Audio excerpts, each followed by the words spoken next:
हमारे बाबूजी सिखले रहन, उनका तो संगीत ना। ये भी सब हमारा ही सिखाया हुआ है, लेकिन अभी जो नए में सिखाए हैं वो गाओ। नए में हाँ नया में कुछ नया सिखले बताहरा सामने ना बता पाई भाई। अपना बाबूजी के अच्छा, सामने बताइबो। हमरो अब सीखे के जरूरत पड़ी 26 साल की उम्र में।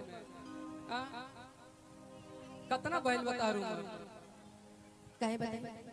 लड़की की उम्र ना बतावे के चाहिए, फिर भी हम जानता नहीं तो भी 18 साल के बड़ो। हाँ हाँ बनी सीख के गया है वो मोहब्बत हमसे। अच्छा, जहाँ भी करेगा बेमिसाल करेगा। काहे कि जहाँ भी करेगा बेमिसाल करेगा कि प्यार के फूल सुखल नफरत वाली घाम से। और कि बदनाम बनी रानी तोहरे नाम से। अरे यार जब बर्बाद बदनाम हो ही गए हो तो गा दो ना।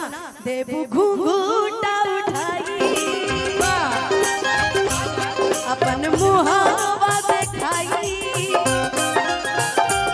देबू घूंघूटा उठाई अपन मुहावा दिखाई। देबू घूंघटा उठाई अपन मुहवा दिखाई। अरे किया जोर खातिर दिन का होई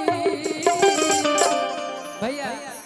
जेकरा अंगन में चांद करा चांद पर जमीन का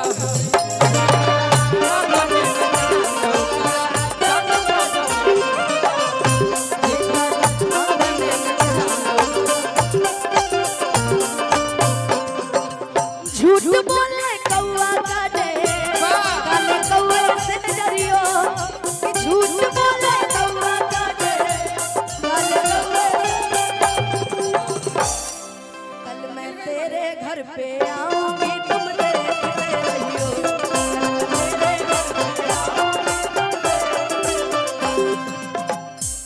मेरे घर पे आओगे ठीक है, लेकिन यूपी में इतना बाराती कहाँ बैठाओगे?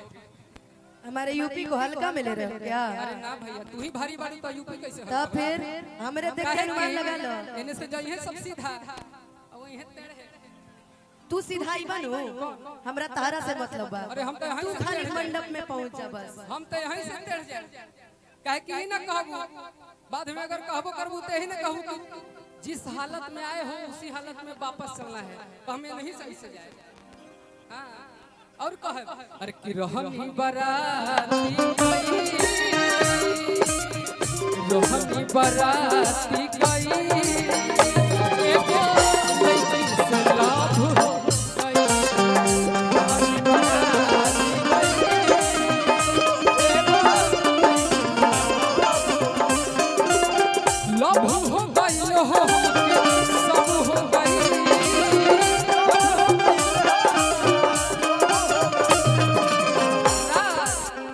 देखिए धड़क गई दिल,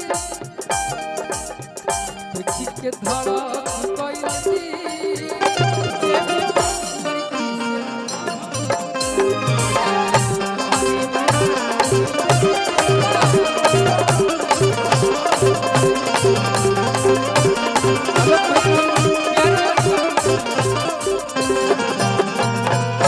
विक्की भैया हमने गाए अभी यूं ना जाए कहीं, लेकिन दीपक तिवारी भैया